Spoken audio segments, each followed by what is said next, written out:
Bonjour, merci de nous retrouver sur Télésud pour un nouveau numéro des mots et débats, l'émission qui donne la parole aux auteurs. L'auteur que je reçois est professeur de littérature à Hamilton College à New York.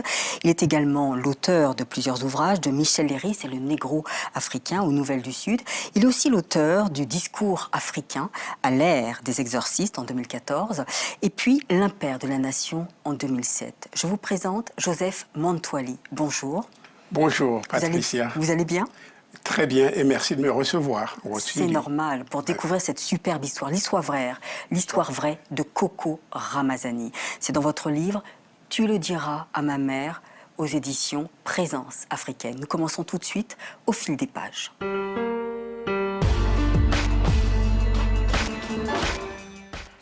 Joseph Mantouali, tout d'abord, avant de découvrir l'histoire véritable, l'histoire vraie de Coco Ramazani, racontez dans votre livre, tu le diras à ma mère, comment va-t-elle aujourd'hui? Moi, je dirais qu'elle va mal, parce que bon, c'est une dure à cuire. Elle s'accroche très bien à la vie. Malheureusement, elle vit entre son appartement et les salles d'urgence, spécialement à cause de la dépression et évidemment des traumatismes dus à ce qu'elle a vécu. Oui, ouais. En RDC et puis en au RDC, Rwanda, mais surtout en RDC. Surtout en RDC, oui, surtout. Ouais. Alors, pour faire comprendre aux téléspectateurs le parcours de Coco Ramazani, quel genre d'enfance a-t-elle eu? Apparemment, c'est une orpheline, elle n'a pas connu sa mère, son père est décédé. Une jeune femme qui a perdu, disons, et sa mère et son père à l'âge de 5 ans. Et pendant les 4 premières années de sa vie, elle croyait vivre avec sa mère, mais en fait, c'était sa sœur. Puisqu'après la mort de son père, on a chassé sa mère, et comme toutes les autres femmes de son père. Donc, on l'a confiée à sa sœur. Et sa sœur, qui l'a bien protégée Zaza. Zaza, qui l'a protégée pendant 4 ans. Et après, bon, Zaza elle-même a eu des soucis, des gros problèmes avec son mari. Donc, les deux, Coco et sa sœur, ont dû déménager à Kisangani, où se trouvait le reste de la famille. Et bon, c'est pendant ce long voyage qu'elle va apprendre que Zaza n'a jamais été sa mère, c'est en fait sa sœur. Ouais. C'est vrai qu'elle l'a bien couvée. C'était une petite période un peu de, comment on appelle ça, de relâchement, enfin une période où ça fait du bien d'être couvert, parce qu'après les drames vont arriver successivement. Et c'est vrai que ces petites périodes dans son enfance lui ont permis un peu de reprendre goût à la vie. Donc Zaza, sa sœur, l'emmène chez Barbe Bleue. Donc Barbe Bleue, c'est Roger. C'est un homme qui lui mène la vie dure, l'enfer. L'enfer alors, l'enfer pour un enfant de 9 ans. De 9 ans. Eh oui, hein. Eh oui. Donc sans parents, sans qui se tourner, parce que Zaza aussi a comment on appelle ça, des objectifs. Elle a besoin de ramener de l'argent pour faire vivre sa petite famille, puisqu'il y a d'autres sœurs qui viennent avec des enfants habiter dans son logement. Donc Zaza va s'éloigner, va devoir partir pour pour faire fructifier son commerce. Et donc elle laisse Coco toute seule avec ces gens qui vont abuser. Donc on va comprendre que déjà Coco est abusée par le Barbe Bleue, par Roger, d'une part parce que c'est une esclave, elle fait tous les travaux domestiques, doit s'occuper des enfants, la cuisine, alors qu'il y a aussi l'école. Elle va s'apercevoir aussi, Coco Ramazani va ensuite subir aussi là, ses premières violences, c'est avec le pasteur. Bien sûr, le pasteur Moussa Firi. Un homme d'une 50aine d'années. Et ce qui est assez drôle, c'est que bon, il se dit intègre, hein, et voici ce qu'il prône à l'Église. Il dit, parlant ensuite à tous les jeunes, il conseille à la maîtrise de soi, ne cherchez pas l'argent facile, dit-il. Surtout, vous les filles, attention à tous ces vieux prédateurs sexuels qui, brandissant leur argent sous votre nez, ne demandent qu'à vous amener dans la voie du péché, qui vous perd à jamais, aussi bien matériellement ici-bas que spirituellement. Soyez chastes, mes filles. Les rapports sexuels hors du mariage sont un péché mortel. Mûrissez comme une mangue bien dorée et juteuse. La consommation du mariage n'en sera que plus délicieuse. Et pourtant, ce sera le premier à faire subir des atrocités à Coco. Eh oui, C'est souvent le discours de toutes ces personnes qui passent pour l'opinion publique comme des anges, mais après, quand personne ne regarde, ils font toutes ces choses. On l'a vu aussi avec le scandale des prêtres catholiques. Et à propos, ce Moussafir, il venait de mourir. Et puis après, il s'est trouvé que toutes ces filles qu'elle a violées, maintenant sont en train de venir témoigner. Donc c'était une horreur qu'on a placée en plein cœur de l'Église. Ouais. Oui, il avait ce moyen de pouvoir se cacher. Mais dites-moi, pourquoi Coco, justement, lorsqu'elle a subi ces assauts, ces intimidations, ces violences de la part du révérend, pourquoi n'a-t-elle rien dit? Pourquoi ne s'est-elle pas confiée à Zaza, à son entourage? Oui. Vous savez, il y a en fait une des séquences où ses sœurs ont soupçonné qu'il y avait quelque chose, parce qu'un vieux monsieur de 50 ans ne pouvait pas rester tard dans la nuit avec un enfant si jeune. Surtout qu'il lui promettait d'être soliste, voilà, la star de la chorale. Et donc à sa propre surprise, Coco se demandait comment est-ce que j'ai pu défendre cet homme. Et elle n'arrivait pas à s'expliquer dans son petit cœur de jeune. Mais en écrivant le livre, moi-même, j'ai dû faire des recherches. En réalité, c'est vrai, ils ont, ces prédateurs, ces pédophiles, ils ont une capacité de manipulation psychologique qui fait qu'à un moment donné, c'est la victime qui se sent coupable. Et tout d'un coup, elle protège le pédophile. Et c'est un phénomène que seul un psy expliquerait mieux, c'est vrai. C'est une très très bonne question. Très bonne question. Et puis un peu d'espoir qui vient illuminer le récit de Coco. C'est lorsqu'elle a son premier amour, Matso. Alors je me dis, enfin, on peut respirer, elle va voilà, reprendre du poil de la bête. Et non, en fin de compte, même avec Matso, il y a une sorte de chagrin d'amour, une déception. Eh oui. Alors là, son premier grand amour, faut préciser. Jusqu'à présent, Coco n'arrive pas à s'expliquer ça. Comme quoi, il y a parfois, on est damné et on se demande, mais qu'est-ce qui ne va pas avec moi? On veut. Ben oui, Dieu, hein. parce qu'elle Quelqu'un vous dit, je vous adore, vous fixez une date de mariage.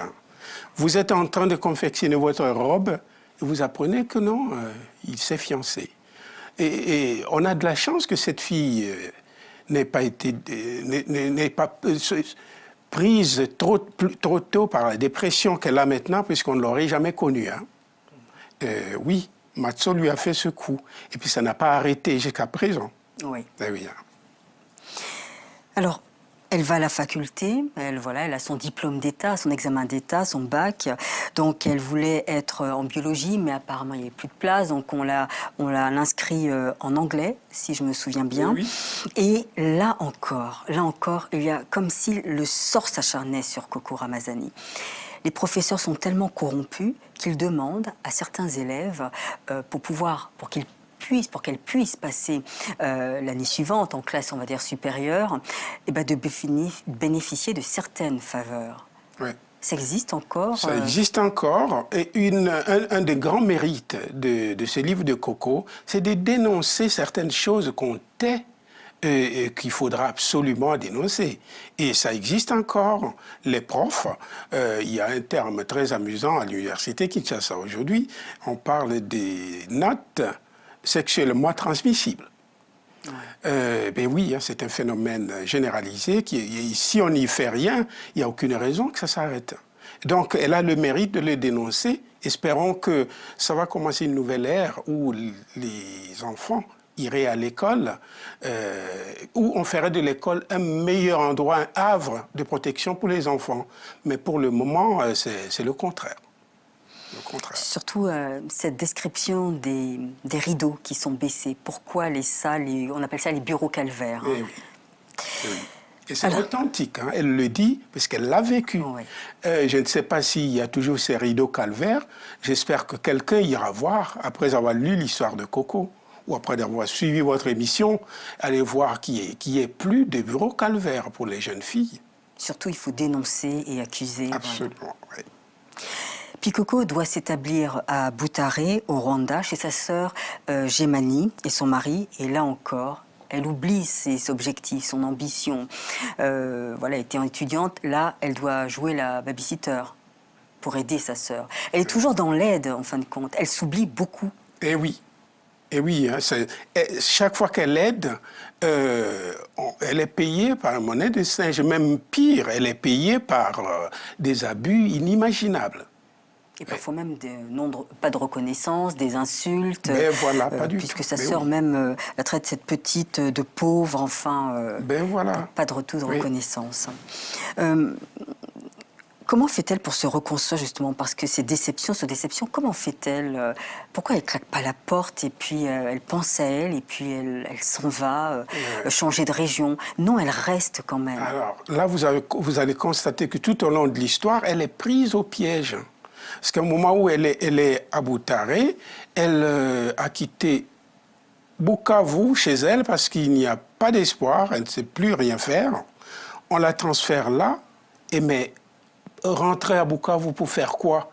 Vous vous rappelez tout ce qu'elle a vécu, à vider les fosses septiques, c'était pas attrayant de rentrer à Bukavu. Et chaque fois, elle se retrouve dans cette espèce de cercle vicieux, d'un espace carcéral où il n'y a pas de porte, il n'y a pas d'issue, il n'y a pas d'issue de secours. Et c'est encore et encore, hein, c'est très intéressant ce piège géant qu'elle a vécu et qu'elle vit d'ailleurs jusqu'à présent. Il vient cette période noire terrible au Rwanda, c'est après l'assassinat du président Habyarimana, Hutu. Le Rwanda connaît donc cette période, ce génocide sans précédent. Comment vit-elle justement ce génocide rwandais entre les Hutus contre les Tutsis? Comment ça se passe? Alors là, elle vient de la RDC. Ben oui, hein. Elle m'a développé une théorie que j'ai essayé d'étoffer dans le livre, qui est formidable. C'est la théorie de la pureté ethnique.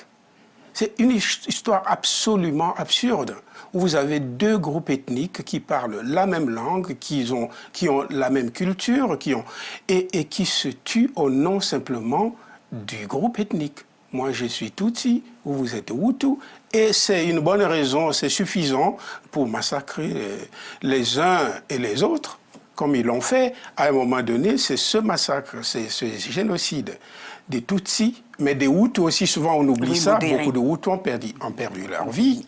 Et après, quand arrive un autre extrémiste qui s'appelle Kagame, il va faire un génocide des femmes et des vieux, des enfants Hutus dont on ne parle pas. Eh bien, Koko, encore une fois, le dénonce. Et là, Koko, ce n'était pas une intellectuelle à ce moment-là, mais elle a quand même une perspicacité de montrer qu'il n'existe pas d'ethnie une fois qu'on est mort, ou quand on est cadavre, ou quand on enlève la chair. Réellement, c'est toute l'absurdité de dire « moi, je suis notre race », on veut garder la pureté ethnique. Les ethnies au Congo, c'est une richesse. Mais quand on transforme ça à ce que ça devienne nous, telle ethnie, contre vous, telle ethnie, alors là, ça devient très, très grave. Vous savez, le fameux livre de Malouf, les identités meurtrières. Mais c'est en fait ça. Hein, ouais. Et puis, elle quitte le Rwanda, elle se retrouve en RDC. Et donc là, elle est en plein rébellion, puisqu'elle va s'intégrer, elle va aller à Goma, et puis après, elle va aller à Kisangani, où cette rébellion est dirigée par le fameux Sambouyi. Bien sûr, c'est Wadiamba. Oui, c'est Wadiamba le président. Le président. Oui. Et là, elle est secrétaire de cette rébellion. Et le premier viol, c'est Sambouyi. Il lui demande, dimanche, il a une réunion extraordinaire. Tu viens dans ma chambre et tout. Je n'arrive pas à comprendre que quand on demande d'aller dans une chambre, pourquoi ça ne fait pas tilt? Très bonne question. Alors, ils sont dans une rébellion qui n'a pas beaucoup de bureaux. Et donc, les patrons utilisent leur chambre comme bureau. Donc, en réalité, le bureau de Sambouyi, c'est aussi son bureau. Non, la chambre de Sambouyi, c'est son bureau. Puisqu'il y a une maison à 3 chambres. Le salon, c'est là où se réunit tout le monde, et les 3 chambres sont occupées par 3 patrons. Donc, sa machine, son ordinateur, à elle, se trouvait dans le bureau de Sambouyi. Donc, ce qui se passe, c'est que le matin, elle arrive et attend que le patron ait fini sa toilette et qu'il s'habille. Et dès qu'il sort, la chambre devient bureau. Donc, c'était pour elle tout à fait naturel qu'on l'invite dans le bureau, entre guillemets, qui est en fait la chambre. Mais c'était un traquenard. Et voilà. Ouais. Un traquenard, et puis elle en subira d'autres traquenards, puisqu'il y a après, il y a aussi Évar, je me souviens bien, il y a Wadiamba, enfin je laisse aux téléspectateurs de découvrir. Mais le pire, c'est qu'à un moment, elles sont prisonnières dans un hôtel, l'hôtel Ouagenia, si je me souviens. Ouagenia. Et donc, elles attendent d'être rapatriées. Enfin, elles sont rapatriées au camp de la Forestière. Ce camp de la Forestière, vous pouvez me rappeler, c'est où? Alors, commençons par l'hôtel Ouagenia. En fait, il existait aujourd'hui, je ne sais pas s'ils l'ont rétabli, une industrie de fabrication de tissus wax que les femmes africaines portent, et les hommes aussi, quand on veut faire un boubou. Hein. Et ce qui s'appelait la compagnie Sotexki. Donc, quand Wadiamba a fait sécession avec la rébellion de Goma, ils sont allés s'installer à Sotexki, à Kisangani. Mais le problème est que Kisangani était occupé aussi bien par les Rwandais que par les Ougandais. Donc, ce sont les Ougandais qui les ont forcés à venir au centre-ville pour habiter à l'hôtel Ouagenia. En fait, ce n'était pas pour les expatriés, c'était pour marquer leur présence pour que l'opinion internationale ne voit pas que ce sont les Rwandais qui occupent Kisangani. Il fallait bien que les Ougandais aussi viennent marquer leur présence. Donc, ils ont en fait posé un acte de défi pour montrer que nous aussi, on est en centre-ville. Mais encore une réflexion formidable de Coco. Incroyable, mais vrai. L'opinion internationale, au lieu de chasser les envahisseurs, 2 pays africains qui occupent un autre pays et sont en train de piller et honteusement, maintenant ils veulent plutôt savoir en fait qui commande Kisangani. Vous voyez l'absurdité de la situation. Au lieu de savoir le Rwanda et l'Ouganda, qu'est-ce que vous faites au Congo? Maintenant, eux, ils veulent savoir qui des Rwandais et des Ougandais contrôlaient Kisangani. Donc Coco se retrouve avec d'autres femmes, d'autres rebelles dans cet hôtel au Ouagenia, qui va avoir plusieurs, je sais pas, il va recevoir des bombes, des choses comme ça, pour déloger ces rebelles. Et donc, elle va prendre la fuite avec d'autres femmes. Mais c'est après, pour arriver au camp de la Forestière. Voilà. Et donc, les Rwandais qui étaient mieux armés, parce qu'eux, ils avaient le camp militaire qui était là en centre-ville. Donc, ils avaient toutes leurs armes, ici, là même à Kisangani. Mais l'aéroport international de Kisangani, c'est à une dizaine de kilomètres dans la forêt, qu'on appelle Bangboka. Et à côté de cette forêt, existait dans le temps une compagnie de bois. Et très grande compagnie de bois qui a fermé longtemps, mais leurs bâtiments, les rares bâtiments étaient encore là.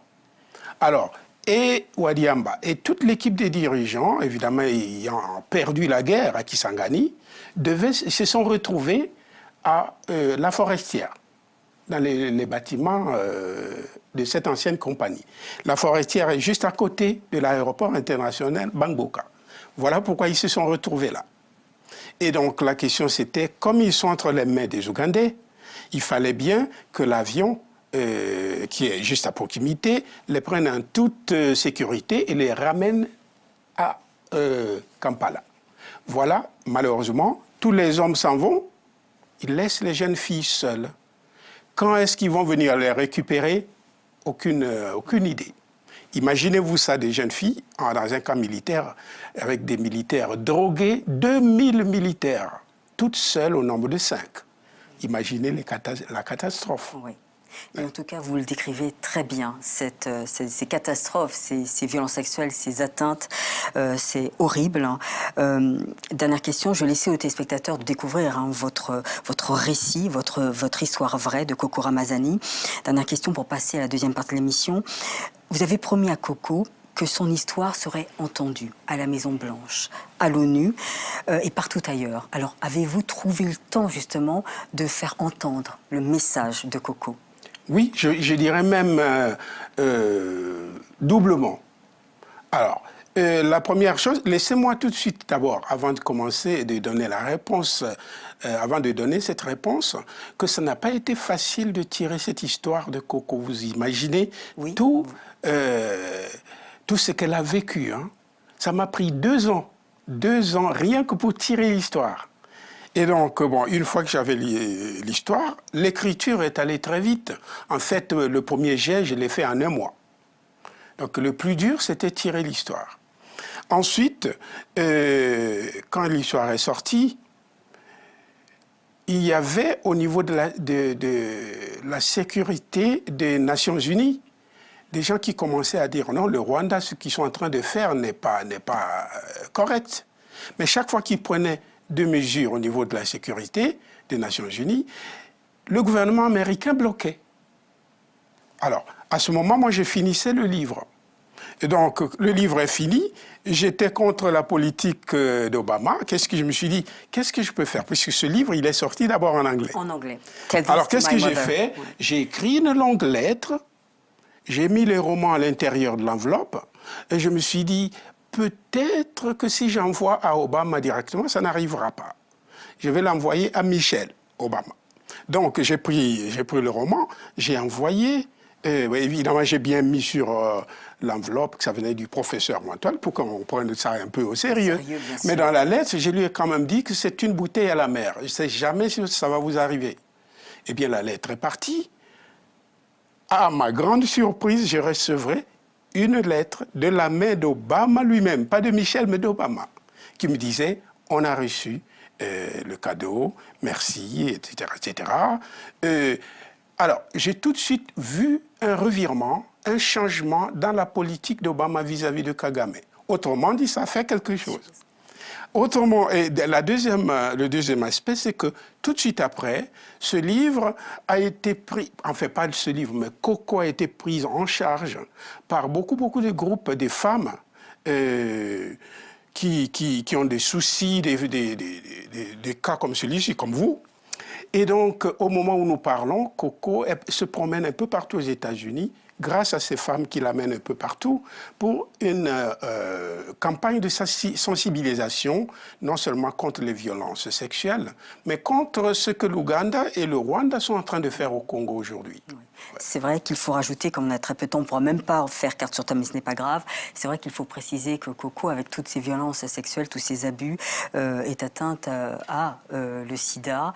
Et donc voilà, je pense que c'est un témoignage qu'elle délivre à chacune de ses conférences et de ses rencontres. Et je lui ai promis que ce livre, que ce soit à la Maison-Blanche ou à l'ONU, il serait livré à un public bien plus grand.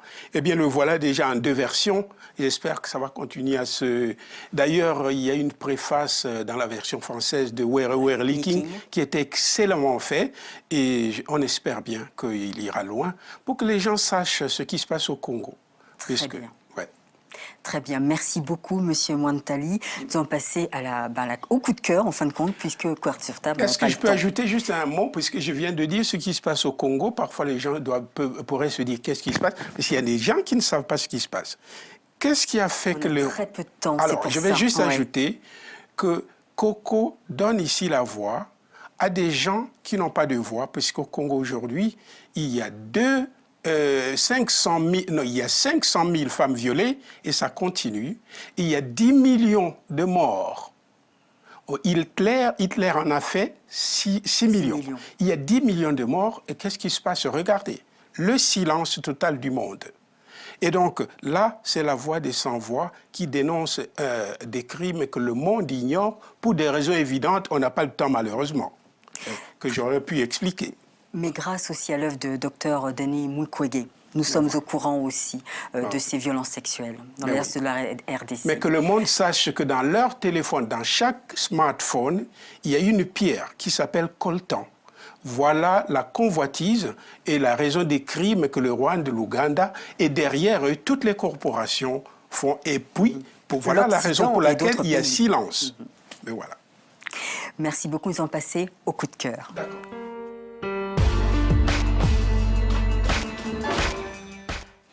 Ce coup de cœur, Joseph Mantoili, il est très connu, j'ai déjà reçu, c'est Alain Mabanckou, Petit Piment. Pourquoi avoir choisi Petit Piment? Petit Piment fait un peu. C'est intéressant parce qu'en fait, ça se rattache avec mon histoire sur Coco. Petit Piment donne la parole aux enfants de la rue. Ça, c'est un sujet qui est aussi un grand problème pour l'Afrique et dont on ne parle pas beaucoup, les enfants de la rue. Et ce qui est intéressant, Petit Piment est innocent et est orphelin lui aussi. Et donc les enfants de la rue, on les appelle des moustiques du marché. Et c'est un travail très bien fait. Et je crois que ça soulève aussi un grand problème, ce problème-là. Au Congo, chez moi, on les appelle des chégués. C'est des enfants abandonnés qui finalement mettent au monde et puis ils deviennent de grands-parents, mais dans la rue. Et c'est une partie de la population, enfin, une grande partie du futur de l'Afrique qui est menacée. Ouais. Très bien. Merci beaucoup, Joseph Mantoili, d'être venu nous voir. Alors, c'est pour votre récit, cette histoire vraie, cette rencontre, je suppose qu'il doit être mémorable, de celle de Coco Ramazani. Voilà, vous le dites dans votre livre, tu le diras à ma mère, voilà, chez Présence africaine. Merci beaucoup, Joseph Mantoili. Merci, Patricia. Merci beaucoup de votre souci. Et vous faites là un grand travail pour la cause de la femme, et spécialement les violences contre la femme. Je vous remercie. Merci beaucoup. Et quant à nous, chers complices, on se retrouve la semaine prochaine avec un autre auteur bourré de talent. Au revoir et à bientôt.